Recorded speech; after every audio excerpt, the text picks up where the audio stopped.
جب افق کو مصطفیٰ کی یاد آتی آنسو بہا لیتی۔ اسے ایسے لگ رہا تھا جیسے اسے مصطفیٰ کی صورت بھولتی جا رہی ہے، حالانکہ ابھی صرف ایک ہفتہ ہی گزرا تھا۔ افق اپنے حساب سے چاچو کے گھر آئی اور مصطفیٰ کے کمرے میں گھس گئی۔ اس کے کندھے پر بیگ بھی تھا۔ اس نے سوچا میں مصطفیٰ کا فوٹو فریم لے کر اپنے کمرے میں لے آؤں گی۔ اسی وقت سمرا نے اسے مصطفیٰ کے کمرے میں دیکھا اور چوری کا الزام لگا دیا۔ مبین احمد نے افق کو نمرا سمرا کے غصے سے نکال تو دیا، پر اندر ہی اندر بہت دکھی بھی ہو گئے۔ مصطفیٰ کو گئے 15 روز ہو گئے تھے۔ دن میں ایک آدھ بار گھر پر فون کر کے خیریت دریافت کر لیتا تھا۔ آج نمرا نے اس کو بتایا کہ بھائی افق آپ کے کمرے سے چوری کرتے ہوئے رنگے ہاتھوں پکڑی گئی، اور تو اور بابا بھی گواہ ہے۔ مصطفیٰ نمرا سمرا کی باتیں سن تو لیتا تھا، مگر ان کی باتوں پر کبھی دھیان نہیں دیتا تھا۔ دن گزرتے گئے، افق چاچو کے گھر اب بھی آتی تھی، لیکن کھڑے کھڑے۔ جیسے جیسے وقت گزرتا گیا، افق کی خوبصورتی میں اضافہ ہونے لگا۔ 1 ڈیڑھ سال میں افق کا قد نمرا سمرا سے اونچا ہوتا گیا، چہرے پر خوبصورتی پہلے سے بھی زیادہ آ گئی۔ یہی خوبصورتی افق کے لیے مسئلہ بنتی جا رہی تھی۔ محلے میں ایک نئی فیملی آ کر آباد ہو گئی۔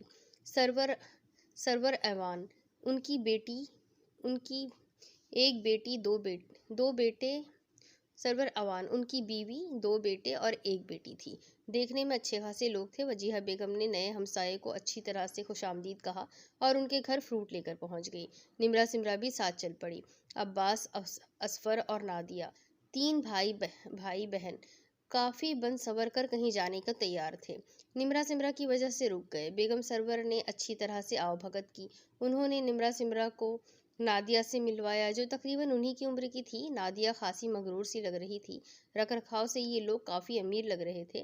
گھر کو انٹیریئر ڈیکوریٹر سے سیٹ کروایا گیا تھا۔ سامان کم اور بے حد نفیس تھا۔ عباس اور اصفر نادیہ سے بڑے تھے۔ تینوں بھائی بہن اتنے خوش شکل تو نہیں تھے، پر بن سور کر برے بھی نہیں لگتے تھے۔ دولت کی ریل پیل نے تینوں کو احساس برتری میں ڈال رکھا تھا۔ نمرا سمرا کو پہلی نظر میں ہی نادیہ بہت پسند آ گئی۔ وہ نادیہ کو اسی زاویے سے دیکھنے لگی تھی۔ اتفاق سے گھر کو اسی لیے اتنا سجایا گیا تھا کہ نادیہ کا رشتہ کسی اچھی جگہ طے کر دیا جائے۔ گھر آتے ساتھ نمرا سمرا نے نادیہ کی تعریفوں کے پل باندھنے شروع کر دیے اور اپنی ماما کو مجبور کر دیا کہ وہ بھی گھر کو ایسے ہی سیٹ کرے کہ کوئی بھی آئے اور متاثر ہوئے بغیر نہ رہ پائے۔ وجیہہ بیگم دونوں کی باتوں میں آ گئی اور 1 ہفتے میں ہی گھر کا نقشہ بدل ڈالا۔ مبین احمد دل ہی دل میں کڑھنے لگے اور اس طرح اتنی محنت سے کمائی ہوئی دولت کو لٹتے دیکھ کر بہت دل برداشتہ ہو گئے۔ متین احمد کی صحت دن بدن بگڑتی جا رہی تھی۔ مبین احمد زیادہ تر وقت بھائی کے ساتھ ہی گزارتے تھے۔ ایک دن متین احمد نے موقع نکال کر مبین احمد سے دل کی بات کہہ ڈالی۔ مجھے لگتا ہے افق مصطفیٰ کو یاد کرتی ہے۔ بے شک ان کی عمروں میں خاصا فرق ہے، مگر جب افق کو اعتراض نہیں تو ہمیں بھی اعتراض نہیں ہونا چاہیے۔ اگر میرے جیتے جی نکاح ہو جائے تو میں سرخرو ہو جاؤں گا۔ مبین احمد نے غور سے بات سنی اور مسکرا اٹھے اور کہا، میں کافی عرصے سے اس بات کا منتظر تھا کہ کب آپ مجھ سے بات کریں اور میں آپ سے افق کا رشتہ مانگوں۔ میری طرف سے تو اقرار ہے، لیکن مجھے مصطفیٰ سے پوچھنا پڑے گا۔ مبین احمد خوشی خوشی گھر آئے اور وجیہہ بیگم کو بلا کر کہا، آج میں ایک خوشخبری لے کر آیا ہوں، تم سنو گی تو تم بھی خوش ہو جاؤ گی۔ نمرا سمرا بھی تجسس لیے پاس آ کر بیٹھ گئی۔ بھائی، آج متین بھائی نے وہی کہہ دیا جس کا مجھے کافی عرصے سے انتظار تھا۔ وہ اپنی افق کا رشتہ مصطفیٰ کو دینے کے لیے تیار ہے۔ مبین کی بات سن کر نمرا سمرا کا چہرہ غصے سے لال پیلا ہو گیا، لیکن وجیہہ کے ایک اشارے نے انہیں خاموش رہنے پر مجبور کر دیا۔ میری کتنے برسوں کی تمنا آج پوری ہو رہی ہے۔ میں جلد ہی مصطفیٰ کو بلا کر دونوں کا نکاح پڑھوا دوں گا۔ وجیہہ بیگم نے فی الحال خاموش رہنے میں ہی عافیت سمجھی۔ مبین احمد خوشی سے پھولے نہیں سما رہے تھے۔ رات نہ جانے کتنے ہی خواب دیکھ ڈالے۔ صبح ان کے کالج جاتے ہی نمرا سمرا پھٹ پڑی، ماما، آپ نے بتایا کیوں نہیں بابا کو کہ ہم نے لڑکی دیکھ لی ہے؟ اگر افق اس گھر میں آ گئی تو میں ساری زندگی اس کا منہ نہیں دیکھوں گی۔ وجیہہ بیگم نے دونوں کو تسلی دی اور کہا، میں منا لوں گی تمہارے بابا کو، بس تم دونوں منہ بند رکھنا۔ پہلے بھی سمرا کی وجہ سے کافی غصہ ہے وہ۔ ماما، صحیح تو کہا تھا میں نے، اگر میں نہ بولتی تو کیا تایا ابو نے تو چپ سادھ لی تھی۔ بس کرو سمرا، بہت چلتی ہے تمہاری زبان، لڑکی تھوڑا کنٹرول کرو خود پر۔ وجیہہ نے تنگ آ کر کہا، میں بھی دیکھتی ہوں کیسے افق کو لاتے ہیں یہاں۔ میری کتنے برسوں کی تمنا پوری ہو رہی ہے۔ میں جلدی مصطفیٰ کو بلا کر دونوں کا نکاح پڑھوا دوں گا۔